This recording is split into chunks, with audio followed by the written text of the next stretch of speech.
오늘 이사야 강해 시리즈 5번째, 내가 의지하는 것은 무엇입니까? 이런 제목입니다. 우리는 이사야서를 따라가며 이사야의 복음의 메시지를 듣고 있습니다. 전체 메시지의 맥을 따라가는 것이 중요합니다. 성경을 여기저기 읽는 것보다 전체의 메시지의 맥을 따라서 성경을 읽는 것이, 또한 따라가는 것이 얼마나 중요한지 하나님께서 이스라엘 백성에게 말씀하셨습니다. 너는 내 것이라. 너를 창조하신 여호와께서 지금 말씀하시느니라, 이렇게 말씀하시면서 너는 내 것이라. 얼마나 중요한 메시지가 우리의 귀를 울리는지 모릅니다. 너를 창조하신, 너를 지으시니 그가 말씀하시는데 너는 내 것이라. 이사야 43장에 있는 말씀을 이사야서를 강의하면서 첫 번째에 이렇게 말씀을 전하는 것은 하나님과 우리 사이의 관계가 얼마나 중요한가를 전하고자 하는 그러한 메시지입니다. 우리 하나님은 늘 이렇게 말씀하십니다. 너는 두려워하지 말아라. 왜냐하면 내가 너를 구속하였고 내가 너를 지명하여 부르고 세웠다고 말씀하고 있습니다. 여러분, 우리가 누구의 것이라고요? 우리가 누구의 것이라고요? 믿으시면 아멘. 그래서 우리가 하나님의 것이기 때문에 우리의 소중한 것은 물을 지나든지 불을 지나든지 언제든지 주인이 보호하는 의식이 있듯이 내 것은 내가 보호하지 않습니까? 마찬가지로 우리가 하나님의 것이기 때문에 하나님은 우리를 보호하십니다. 우리가 불 가운데를 지날 때에도 보호하여 주시고, 우리가 물 가운데를 지날 때에도 침몰하지 못하도록 하나님이 우리를 지키시는 것은, 하나님이 우리를 지명하여 부르시고 내 것이라고 정하셨기 때문에 우리는 언제든지 하나님의 것이요 하나님의 보호를 받고 은혜를 받는 존재인 것을 믿으시면 아멘. 얼마나 중요한 메시지를 우리에게 주시는지 모릅니다. 4절에 보시면은요, 내가 내 눈에 보배롭고 존귀하며 내가 너를 사랑하였다. 이스라엘의 거룩하신 분, 우리를 구원하신 그분이 말씀하시기를 너는 내 눈에 보배롭고 존귀하다. 여러분, 옆에 있는 분을 한번 보세요. 하나님 보시기에 옆에 있는 분이요, 이스라엘의 거룩하신 이가 말씀하시는데 너는 내 눈에 보배롭고 존귀하다. 옆에 있는 분을 보시면은 그렇게 보이시나요? 당신은 하나님 앞에 보배롭고 존귀한 분입니다. 이렇게 한번 말씀을 전해주세요.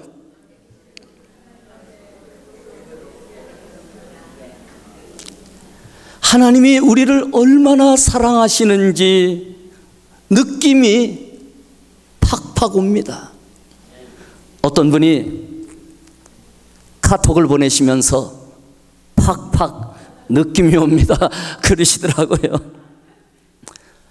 하나님이 우리를 얼마나 사랑하시는지, 그냥 말씀만 그런 것이 아니라 실제적으로 하나님이 하나님의 백성을 사랑하시는데 애굽에서 노예되었던 이스라엘 백성들을 구원하시고 가나안 땅까지 인도하시며 때마다 시마다 먹을 것을 주시고 또한 축복해 주신 하나님이 실제로 이스라엘의 역사 속에 또한 성경에서 말씀하는 바가 무엇인가 하면 하나님이 너를 사랑하신다. 바로 그 말씀입니다. 그런데 여러분, 성경 전체를 보면은 하나님께서 이스라엘 백성을 얼마나 사랑하시는지, 그런데 이사야 전체에 대한 개요는 하나님은 은혜를 계속해서 부어주시는데, 베푸시는데 이스라엘 백성은 늘 하나님을 배반하고 산다는 것입니다. 그래서 하나님이 너무나 마음이 아프셔서 이사야 1장 2절에 하늘이여 들으라, 땅이여 귀를 기울이라. 여호와께서 말씀하시기를 내가 자식을 양육하였거늘 그들이 나를 거역하였도다. 소는 그 임자를 알고 나귀는 그 주인의 구유를 알건만은 이스라엘은 알지 못하고 나의 백성은 깨닫지 못하는도다 하셨도다. 그렇습니다, 여러분. 미물의 동물들도 주인을 아는데 하물며 하나님께 지명을 받고 구속받아서 구원받은 하나님의 백성이 되었는데 하나님을 알지도 못하고 하나님이 하시는 일을 깨닫지도 못하고 부어주시는, 베풀어주시는 그 은혜에 늘 배반하면서 사는 것이 이스라엘 백성들의 모습이라고 말씀하고 있는데, 그 말씀을 오늘 이 아침에 우리에게 적용한다면 나는 어떤 사람입니까? 사람들은 예수 믿고 구원받으면 끝나는 줄 알지만 그렇지 않습니다.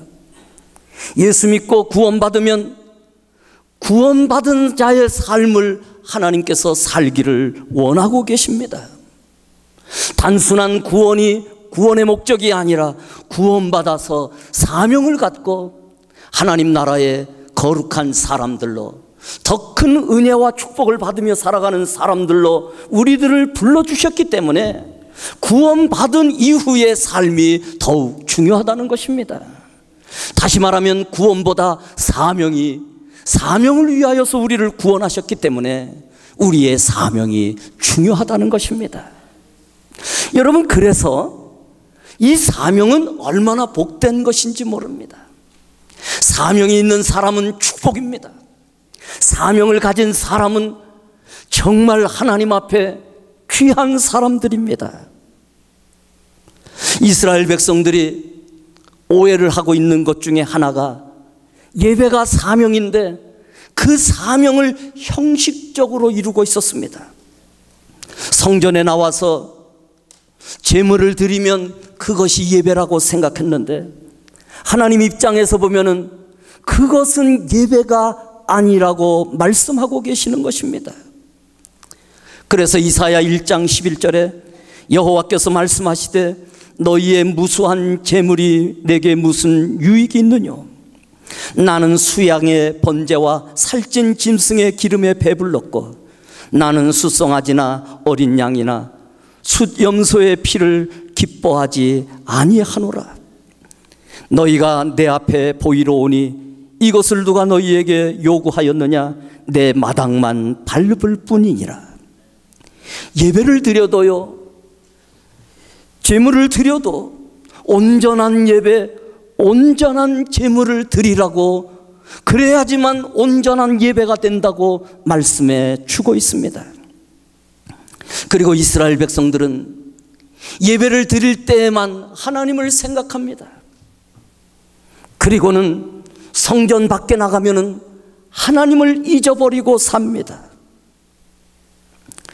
하나님은 그런 예배, 그런 삶을 기뻐하시지 않는다고 말씀하시면서 그런 삶은 교회에 온다 할지라도 마당만 밟고 가는 결과를 낳게 된다고 말씀해 주고 있습니다. 왜냐하면 삶의 예배가 없는 것입니다. 예배를 드릴 때만 하나님을 보지만 예배를 드리고 떠난 이후에는 하나님을 잊어버리는 삶, 그래서 삶의 예배가 없는 사람들을 향하여 너희는 마당만 밟고 있구나. 그래서 16절에 보시면은 너희는 스스로 씻으며 스스로 깨끗하게 하여라고 말씀하고 있습니다. 그리고 선행을 배우라고 말합니다. 예배를 드리는 것도 중요하지만 나가서 선행을 행하며 삶의 예배를 가지고 사는 것이 더 중요하다는 것입니다. 그렇게 하지 못할 때에 이사야 1장 18절에서부터 20절을 보면 같이 읽어보겠습니다. 시작. 여호와께서 말씀하시되 오라 우리가 서로 변론하자. 너희의 죄가 주홍 같을지라도 눈과 같이 희어질 것이요 진홍같이 붉을지라도 양털같이 희게 되리라. 너희가 즐겨 순종하면 땅의 아름다운 소산을 먹을 것이요 너희가 거절하면 배발하면 칼에 삼켜지리라. 여호와의 입에 말씀이니라. 아멘. 삶의 예배를 드리지 못하는 것에 대하여서 하나님 앞에 회개하면은 진노 중에도 긍휼을 베풀어 주시는 우리 하나님께서 깨끗하게 양털같이 우리를 씻어 주셔서 이 일에 순종하면 땅의 아름다운 소산을 먹는 축복을 주시지만 이 삶을 거절하여 배반하면 칼에 삼켜지리라고 말씀하고 있는 내용이 무엇인가 하면 이 말씀을 따라 순종하지 아니하면 이스라엘도 유다도 결국은 멸망하게 된다는 사실을 가르쳐주고 있습니다. 그런데 여러분, 이사야서의 전체 내용은 이스라엘 백성들이 즐겨 순종하여 하나님 앞에 복을 받고 사는 삶을 선택하지 아니하였고, 참 그건 이상하죠. 우리는 당연히 하나님 말씀 순종하며 하나님께 영광 돌리며 복을 받을 길을 선택하는 것이 당연할 텐데 이스라엘 백성들은 그 말씀을 거절하여서 배반하여 결국 북이스라엘도 멸망하고 남유다도 멸망하는 이스라엘의 선택은 하나님의 기대와 달랐던 것입니다. 그래서 이스라엘 백성은 하나님께 많은 은혜를 받았지만 삶의 위치나 가치가 점점 떨어지는 삶을 살게 되었습니다. 마치 포도주에 물이 섞이면 아무리 좋은 포도주라 할지라도 가치가 떨어질 수밖에 없잖아요. 이스라엘 백성의 가치는 정말 하나님께서 정해주신 놀라운 가치를 지닌 하나님의 백성들이었는데 하나님의 말씀에서 점점 멀어지고 불순종하면서 살아가니까 이스라엘의 백성들의 가치는 점점 떨어지고 있다는 사실을 성경은 지적하고 있고, 저는 가치가 내려가는 삶이라는 제목으로 말씀을 증거했습니다. 이사야는 말씀합니다. 우리는 여호와를 경외하며 살자. 하나님의 산에 오르자. 하나님을 의지하며 살자. 그것이 여호와를 위한 길이라고 생각하지만 사실 우리가 살펴보면 우리 자신을 위한 길이 아니더냐. 우리는 하나님의 백성으로 살며 하나님께 영광 돌리며 우리에게 맡겨주신 사명을 따라 살면서 영광스럽게 하나님의 백성으로 살자. 그래서 이사야는 여호와의 산에 오르자고 말씀하고 있는 것입니다. 그러나 여러분, 유다와 예루살렘 백성은 여호와가 아닌 세상을 의지했습니다. 그 말을 한마디로 뭐라고 표현하는가 하면은 인생을 의지하는 자라고 오늘 본문은 표현하고 있습니다. 하나님을 의지하지 아니하고 세상을 의지하고 하나님을 의지하지 아니하고 돈을 의지하고 명예를 의지하고 살아가는 그러한 삶을 한마디로 인생을 의지하는 것이라고 오늘 성경은 우리에게 말씀하고 있습니다. 인생을 의지하며 살면서 유다는 망했습니다. 또한 망할 것이라고 예언했는데 그래도 듣지 않으니까는 예언한 이후 150년 이후에 유다와 예루살렘은 바벨론에 멸망합니다. 여러분 기억하십시오. 하나님의 말씀은 시간의 문제지 반드시 이루어진다는 것입니다. 1000년 이후에도 변함없이 이 말씀은 이루어지는 것이기 때문에 하나님 말씀 받고서 그 말씀 순종하며 사는 사람은 영혼의 복이 있는 줄 믿습니다. 우리 아멘한 성도들에게 하나님의 말씀이 그대로 이루어지시기를 주의 이름으로 축원합니다. 하나님 앞에서 아멘하면서 사는 것은 얼마나 거룩하고 축복된 일인지 모릅니다.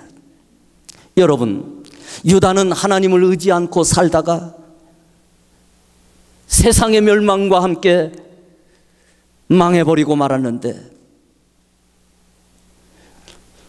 오늘 나는 무엇을 의지하는가?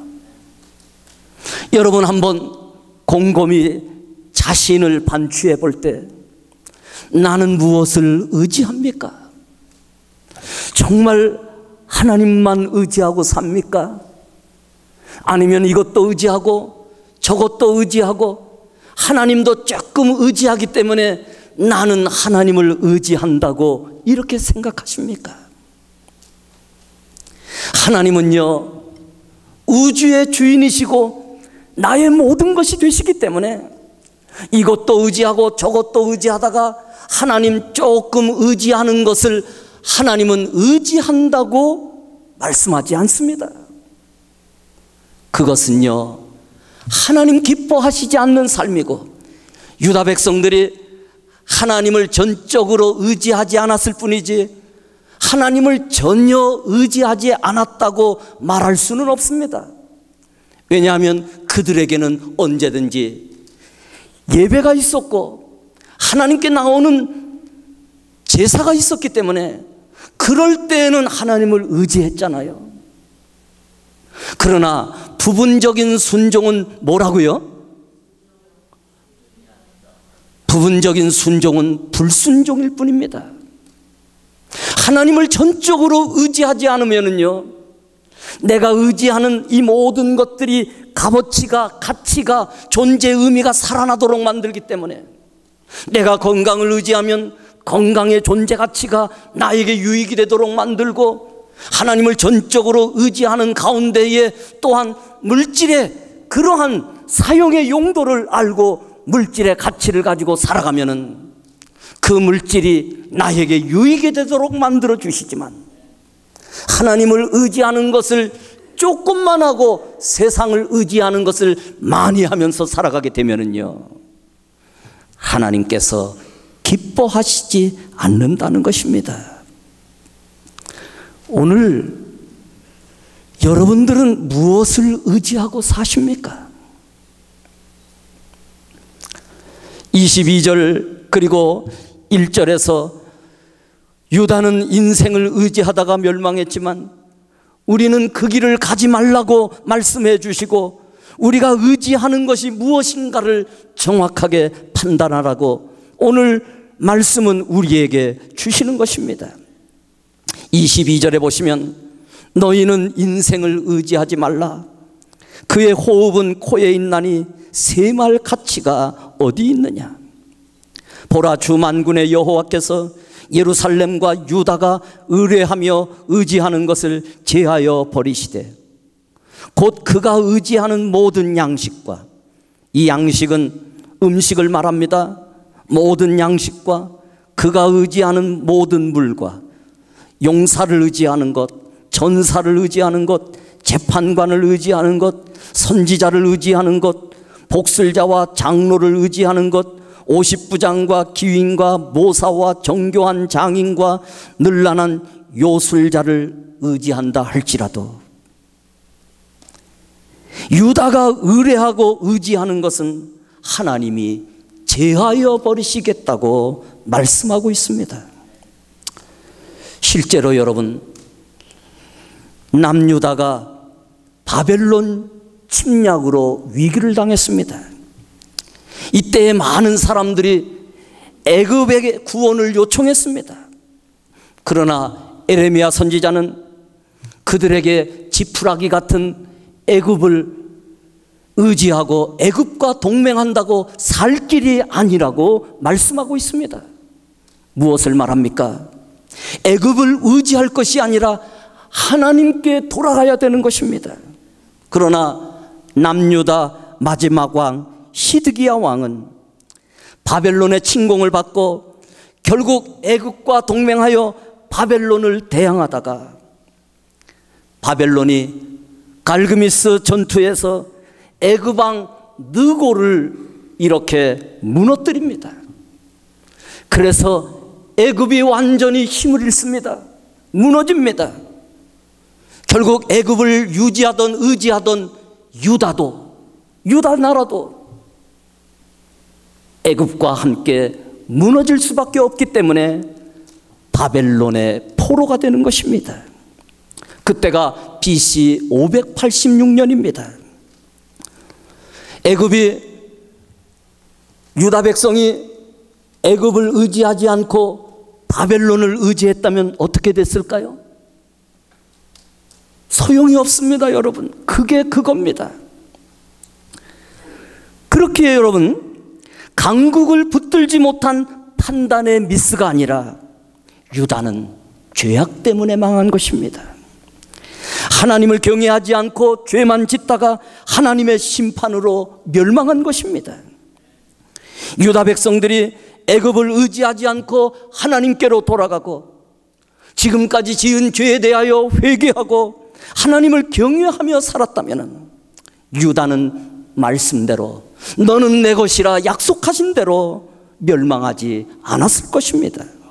그러나 애굽을 의지한다 할지라도 바벨론을 의지한다 할지라도 인생을 의지하는 결과는 언제든지 하나님께서 버리실 뿐인 것입니다. 22절을 여러분 다시 한번 보시면은요, 너희는 인생을 의지하지 말라. 그의 호흡은 코에 있나니 쇠말 가치가 어디 있느냐. 사람은요, 아무리 힘이 있는 것 같고 영원한 것 같아도 인생은 풀과 같고 안개와 같고 인생은요 이슬과 같은 것입니다.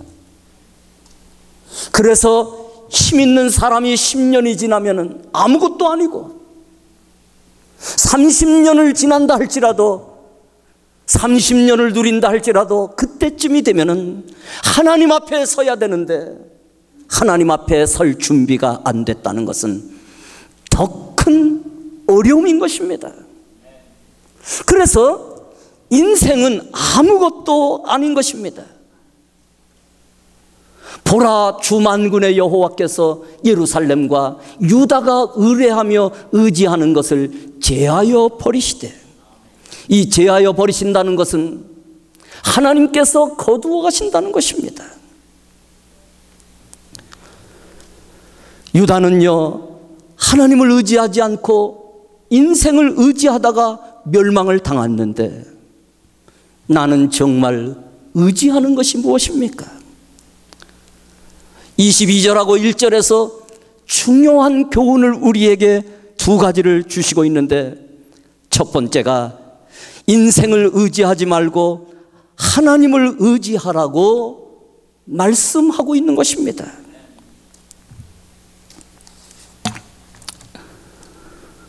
그렇습니다.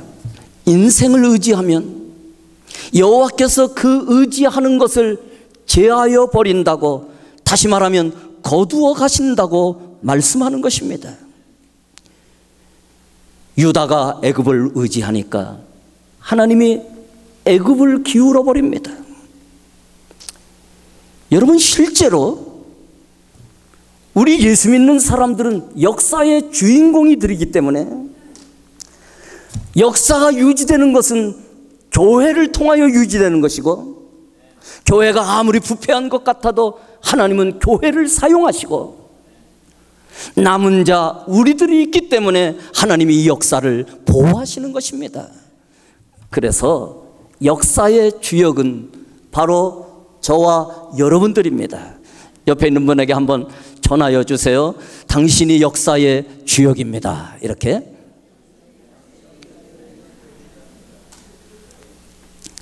애굽이 강성하다가 유다 나라가 애굽을 의지하니까 애굽을 거두어 가십니다.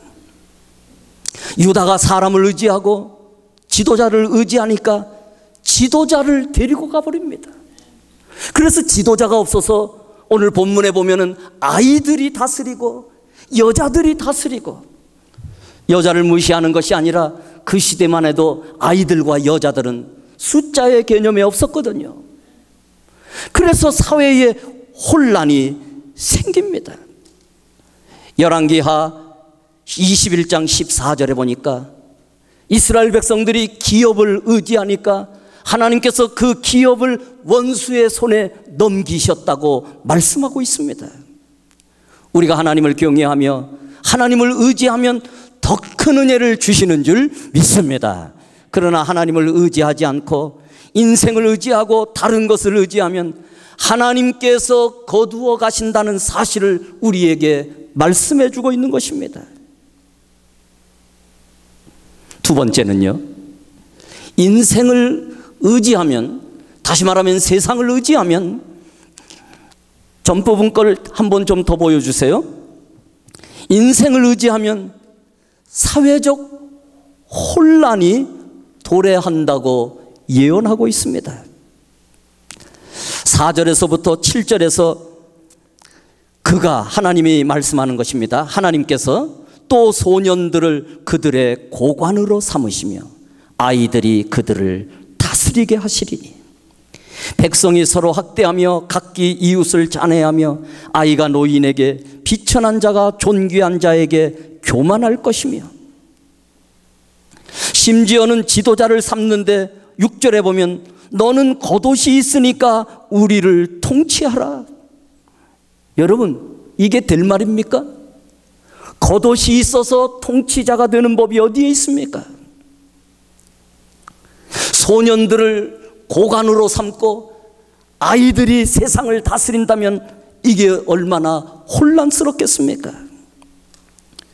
하나님을 의지하면 하나님께서 질서를 주시고 평강을 주시고 은혜를 주시지만 하나님을 의지하지 않으면 세상에 어지러움이 있고 혼란이 오고 질서가 무너집니다.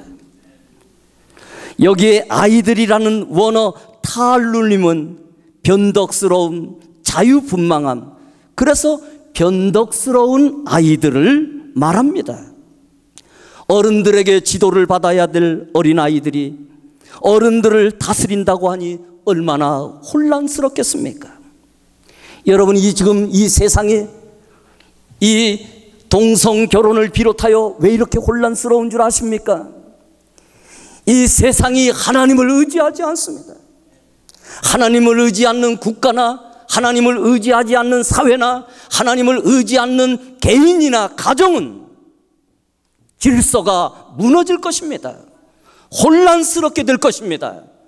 그리고 이게 사는 것인가, 그런 것을 느끼게 될 것입니다. 몸의 질서도 무너질 것입니다. 생각의 질서도 무너질 것입니다.